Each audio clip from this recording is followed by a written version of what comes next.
So today I'm going to talk to you about the second part of the invention convention, which is the actual invention. So this is separate from the actual inventor that you selected. So you will notice that today in your Google Classroom that you will find Google Doc that looks like this. It's called the Student Invention Log. I know it's hard to see, but just as a reference, this is what it will look like. And it will have a couple different parts to start us off with for the actual invention. So an invention is something new that enables either someone or something to solve a problem or do something better or easier. The purpose of the log that you will be working on for the next couple of days to get you brainstorming about your invention is that, of course, all stories have an ending. In this case, your ending will be your invention. The purpose of this log is to tell your invention story from the beginning, the middle, and the end. The log is an important part of the invention process and is a way to complete accurate records of your ideas, plans, in the inventive process. So for today, what you will be doing, and please note everything is in Google Classroom and in this Google Doc that I'm actually reading off of, is the engagement piece. You're going to watch a couple videos about some kids that have made their own inventions. Some come off of Ellen, and then there's a couple others that we would like you to watch just to get some brainstorming ideas out there. So basically what a lot of students have done in the past, or kids have done in the past, is to upgrade an invention that is already out there or made it better, trying to make it better for them. So that's what you're going to do today. And also today you're going to brainstorm a list of problems that you see or experience in life and describe how you could solve this problem with an invention. So we all come across problems with some sort of tool or some sort of object that doesn't really work the way that we want it to work. Sometimes it's just made of really horrible materials. Sometimes it's really hard to play with. Sometimes the way that we want to play with maybe could be played with a different way. So the example that we put on our sheet for you is we thought of the idea of our classroom bins. So you all have bins with your materials in it, and I know from time to time your bins have fallen over. And so all of your materials fall out, your folders, your spirals, your math workbooks, and it becomes a disaster because our rooms are obviously pretty tight with a lot of us in the room.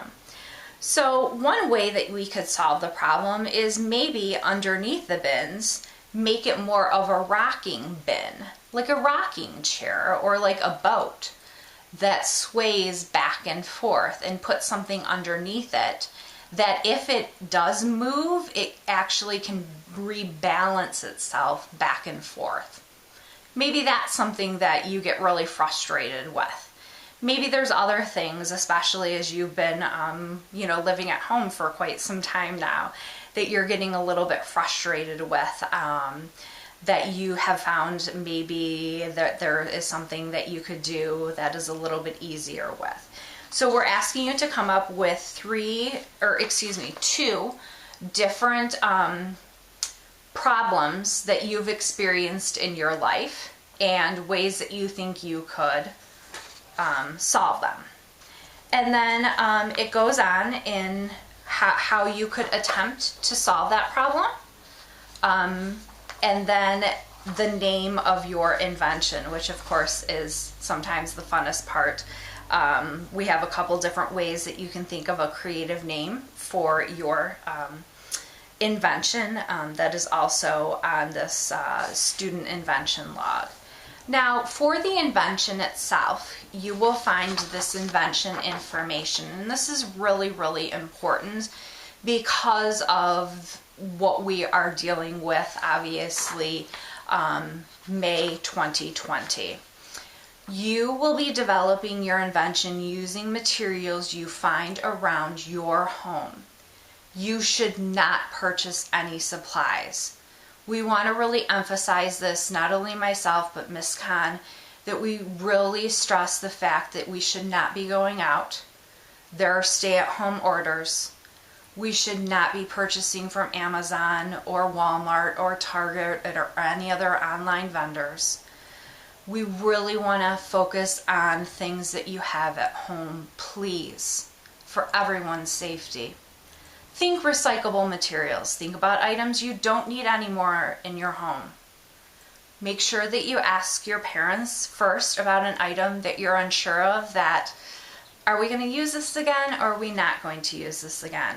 Ms. Khan and I have brainstormed numerous items that we thought you probably may or may not have around your house and that you could use for an actual invention. So some things that I was just about to put in the recycling bin, yogurt containers. You know, there's a lot of different things that you could do with yogurt containers. Hook them to something else in your house. You can break them apart. Hey, toilet paper rolls. Been using a lot of that, right? Especially in some of your households that have large families. This is another plastic bowl. This had organic rice in it, so it could be used definitely for something. Egg cartons, definitely could be used in a lot of different ways. How about those cardboard boxes? Breaking it up and using it as something durable as opposed to a piece of paper. String, paper clips, Legos, building blocks. I mean, think about some of the toys that you might still have at home, or toys that maybe that you could borrow from your brothers or sisters. So we really want to emphasize that your inventions should be made of recyclable items as best as you can. And we really want to emphasize that we are staying at home and that we are trying to alleviate buying items online. And we have a huge list for you that you can go through. The invention can be small. It doesn't have to maybe work the best that you want it to be, knowing that, of course, we are limited to maybe what we have. But we'd love to see, and we're excited to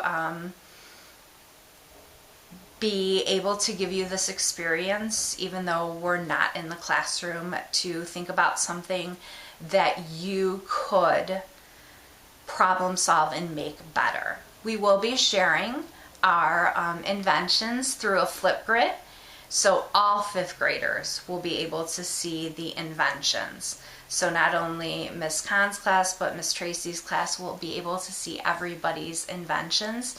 We'll be making one Flipgrid together, and we'll be sharing those as we come together to close this out at the end of May.